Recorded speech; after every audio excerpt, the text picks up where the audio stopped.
कोई शख्स ये समझता है कि ये वॉर जो है ये आगे नहीं बढ़ेगी तो ये उसकी बहुत बड़ी खाम ख्याली है, क्योंकि जिस उन लोगों ने ये थिएटर शुरू किया है वो थिएटर 4-5 दिन के लिए या 2-3 हफ्तों के लिए तो किया नहीं है। ईरान की सूरत हाल जो हमारे साथ अब बिल्ट हो रही है, क्या ऐसा नहीं है कि हम बिल्कुल खुदा हाफिज कहने वाले हैं और तकरीबन कह चुके हैं लेकिन वाजे नहीं हुआ, और उसके हम एक और कैंप में जाने वाले हैं आफ्टर 77 साल के बाद।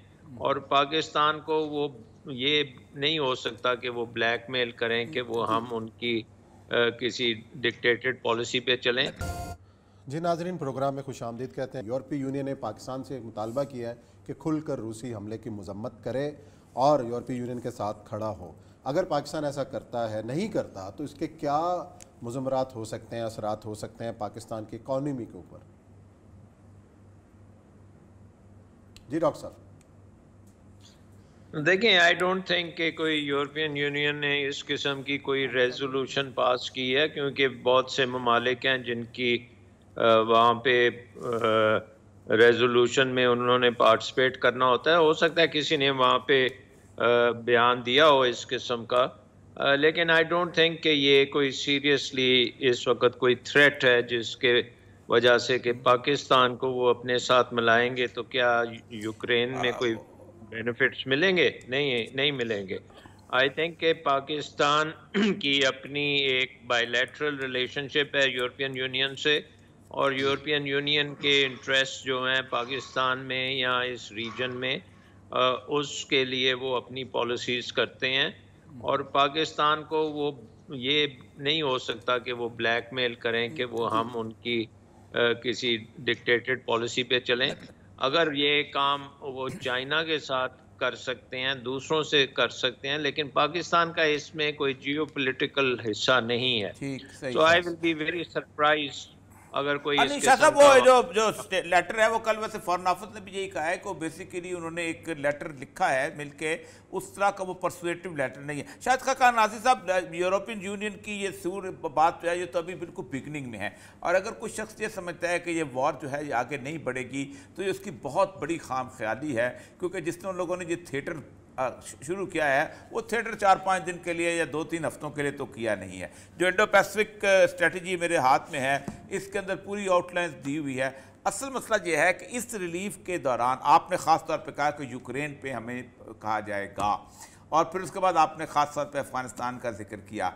ईरान की सूरत हाल जो हमारे साथ अब बिल्ट हो रही है, क्या ऐसा नहीं है कि हम बिल्कुल खुदा हाफिज कहने वाले हैं और तकरीबन कह चुके हैं लेकिन वाजे नहीं हुआ, और उसके हम एक और कैंप में जाने वाले हैं आफ्टर 77 साल के बाद। तो 70 ना भी 70 लगा लीजिएगा। तो क्या इस कैंप की तरफ जाने से हमारे माशी हालात ठीक होंगे या ख़राब हो जाएंगे? देखें, एक चीज़ तो ये है कि मैं शायद खान भाई साहब फिर आपसे लेते हैं, शायद सिद्दीकी साहब से। हाँ जी, शायद सिद्दीकी साहब। हाँ जी, मैं आपसे पहले ये बता दूं कि ये इस वक्त जो ये सूरत हाल आई है, इस वक्त पाकिस्तान की मईशत का मैं आपको 3 जुमलों में बता दूं। जुलाई से जनवरी तक पाकिस्तान का तिजारती खसारा पाकिस्तान की तारीख में सबसे ज़्यादा। जुलाई से जनवरी 2022 तक हमारा जो है वो इम्पोर्ट्स पाकिस्तान की तारीख में सबसे ज़्यादा।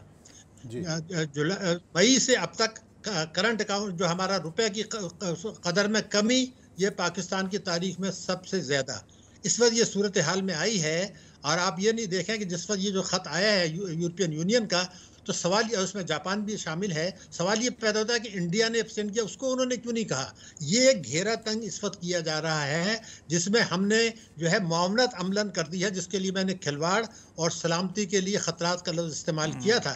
मैं इसलिए आपसे अर्ज़ कर रहा हूँ कि पहले ये देखिए कि 21 महीने तक हमारा प्रोग्राम सस्पेंड रहा। IMF से हमने शराइत तय की, प्राइम मिनिस्टर ने कहा कि जनाब ये हम हर महीने पेट्रोल की कीमतें बढ़ाएंगे, ये सब कुछ होगा। IMF ने कहा कि जी ऑर्डिनेंस अगर आप लाएंगे मुझे एक्सेप्टेबल नहीं है, आप भी मंजूरी कराएं। अब आप अगर उससे वायलेट करते हैं तो IMF उसको इतनी आसानी से नहीं लेगा। ये हमारा बहुत बड़ा गलत फहमी है कि IMF अगर आपका शुरू साल में कमी करते तो ठीक था, जैसे डॉक्टर साहब का फरमा रहे हैं। अब ये मार्च का महीना है, मैंने तो आपको 2 किस्से बताई हैं।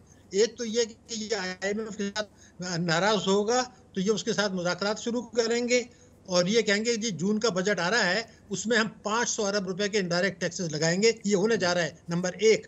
नंबर 2 बात ये थी कि जैसे तरक्याती अखराजात में कटौती अकेला नहीं है, ये सूबों को कह रहे हैं कि NFC वार्ड के तहत जो पैसा मिला है उसमें मेहरबानी करके पूरा खर्च ना करें। ये ना भूलें कि यूरोपियन यूनियन जो है और अमेरिका, हमारी बरामदात सारी वहाँ हैं, चाइना से तो बरामदात नहीं है, हमारी जो कुछ है रेमिटेंसेस चाइना से नील हैं। तो हमें अमेरिका से कैंप से हम खिलाफ जा नहीं सकते। अमेरिका की मर्जी की इजाज़त के बगैर, सौदे के बगैर IMF का प्रोग्राम दोबारा शुरू नहीं होगा, और हम हर हालत में IMF के प्रोग्राम में रहेंगे, उसकी शराइत मानेंगे, उसके बगैर हमारा गुजारा इस वक्त नहीं है, क्योंकि हमने स्ट्रक्चरल इस्लाहात नहीं की। अगर ये स्ट्रक्चरल इस्लाहात कर देते, मैं दोबारा कह रहा हूँ कि हम 30 रुपये लीटर कम कर सकते थे, लेकिन वो कमी किए बगैर, और एक बड़ा आसान रास्ता था ये जो उन्होंने एमनेस्टी दी है। अगर मैं आपको ये बताऊं, ये कानून की खिलाफ वर्जी कर रहे हैं, इसलिए कि 2019 में जो उन्होंने टैक्स एमनेस्टी लाए थे, उसमें कानून था कि जो असासे मुल्क के अंदर हैं, जिसकी तफसीलात हुकूमत के पास हैं, जो प्राइम मिनिस्टर ने कहा था हमारे पास डिटेल्स हैं, जिन लोगों ने उनसे फ़ायदा नहीं उठाया, उनसे क्रैक डाउन करके 900 अरब लेने थे मुल्क के अंदर असासों के।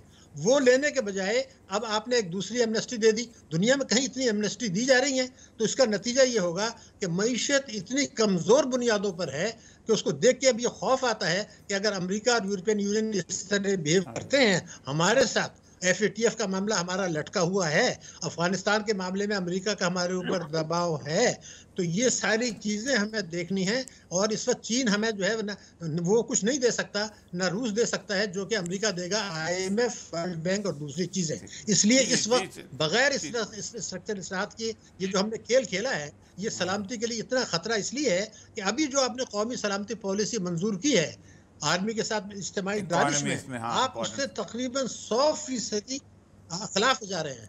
तो जी शाह साहब, वक्त कम है, शाह साहब से बिल्कुल आखिरी इसका रिस्पांस लेते हैं। शाह साहब, ये जो इन्होंने खतरात की निशानदेही की है और जिस तरह की हमारी इस वक्त सिचुएशन, तबसरा फरमा दीजिएगा कि अगले 3 महीनों के बाद जो IMF की नेगोशिएशन और जो पॉलिटिकल सूरत बनेगी, क्या हमारा सिनेरियो क्या बन रहा है?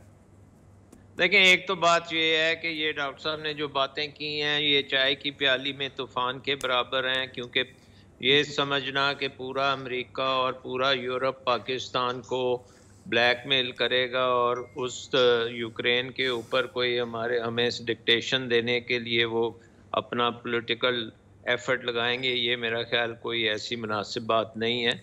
यस, इस पूरे सिस्टम में ईरान के साथ वो अपना तल्लुकात बेहतर करेंगे ताकि ईरान वहाँ पे तेल और बेच सके इंटरनेशनल मार्केट्स में, और तेल की कीमत को कंट्रोल करने के लिए वो उधर से वो ओपनिंग अप ज़रूर करेंगे। जहाँ तक हमारा तल्लक है, हम IMF के जो परफॉर्मेंस क्राइटेरिया हैं वो ईयर एंड डेफिनेटली मीट करेंगे। बहुत से हमारे अखराजात ऐसे हैं जो हुए ही नहीं हैं, और वो आखिर पे जब आप आके देखेंगे तो वो गुंजाइश निकल आएगी।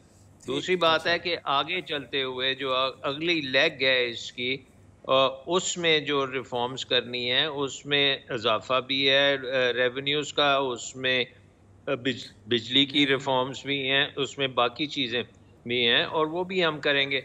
सो आई थिंक कोई ऐसी पैनिक वाली बात नहीं है। है कि पैनिक की बजाय आपको खुशखबरियां मिल सकती हैं आने वाले 3-4 महीने में।